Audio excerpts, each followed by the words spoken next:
Hi, writers. Today we are going to be talking about a very important part of your writing. Your lead, your hook, the way you're going to capture your reader's attention. And sometimes when we think of the lead, you think of like, oh, that's like the beginning of the story. But it's not necessarily the beginning. It happens in the beginning, but my beginning is drafted here, right? This is the beginning section of the story. The lead is just like the first sentence, okay? It's like the first thing that your reader hears that really captures their attention. So I want to look at what some real authors do. I grabbed a couple books with some great leads. I also have our mentor text, so we can take a look at that lead. So that's what we're going to do. So first up is this book called Because of Winn-Dixie by Kate DiCamillo.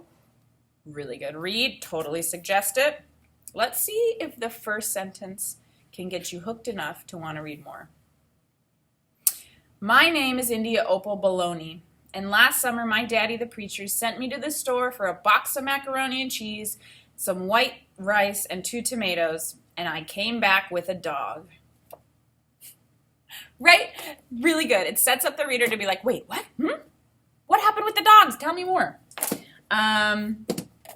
Here's another chapter book called Joey Pigza Swallowed the Key.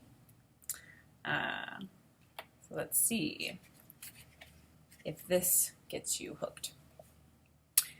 At school, they said I'm wired bad, or wired mad, or wired sad, or wired glad, depending on my mood and what teacher has ended up with me. But there is no doubt about it. I'm wired. Such a good, catchy beginning, right? Okay, here's Roald Dahl, The Witches. I'm sure a lot of you know who Roald Dahl is. So here we go. I myself had 2 separate encounters with witches before I was 8 years old. From the first, I escaped unharmed, but on the second occasion, I was not so lucky. Dun, dun, dun. What a great hook. Okay, and then here's David Walliams' Mr. Stink. We know he is a pretty funny author, so we'll see if he can capture our attention. Mr. Stink stank. He also stunk. And if it is correct English to say that he stinked, then he stinked as well. He was the stinkiest stinky stinker who ever lived. Hilarious. So that's setting you up to know that that's going to be a silly book. So those are a couple leads, a couple hooks, right? The first sentence to really get us engaged from a few of my favorite chapter books. Now let's take a look at our mentor text. I'm going to put it under the document camera and we can look at it together. Okay, let's take a look at our lead from Tomas and the Library Lady. Let me move it. There we go. It was midnight. The light of the full moon followed the tired old car. Tomas was tired too, hot and tired. He missed his own bed in his own house in Texas. So I'm wondering, what did you notice about what the author wrote that, how did they try to hook us, to get our attention?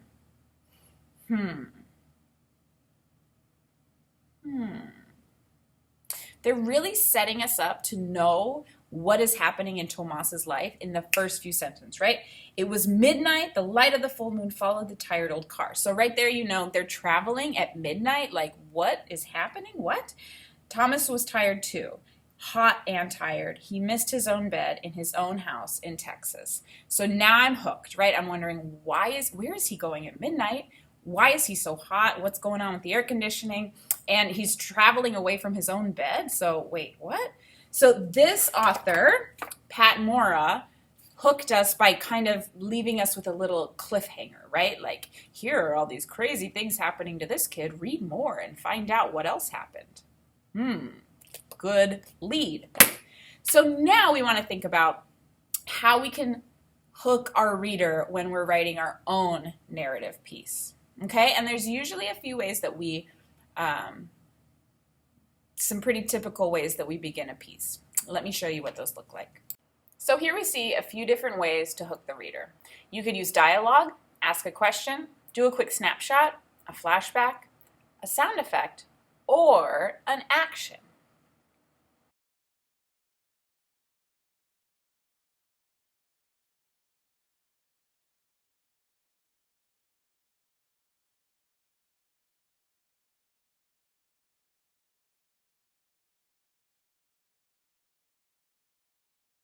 Okay, so you've just seen me try three different leads. I tried the dialogue where someone starts talking. I tried the action lead with our Atlas zooming around the corner. And then I also did a question. So it's good to try on different things and like see which one really sticks.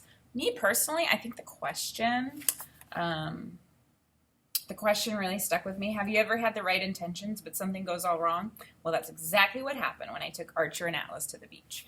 Because I think that's going to hook people to be like, wait, what? What went wrong?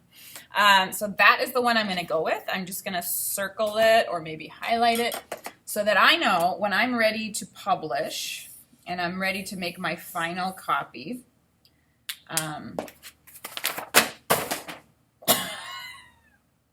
Sorry about that, just throwing my book all over the place. When I'm ready to publish, when I'm ready to make my final copy, I have it circled here in my writer's notebook, and I know that I can kind of piece these together like that. All right, so give that a try. Try out 3 different leads, and then read them through and see which one is the strongest, which one is really going to hook my reader. Okay? Have a great day. Happy writing.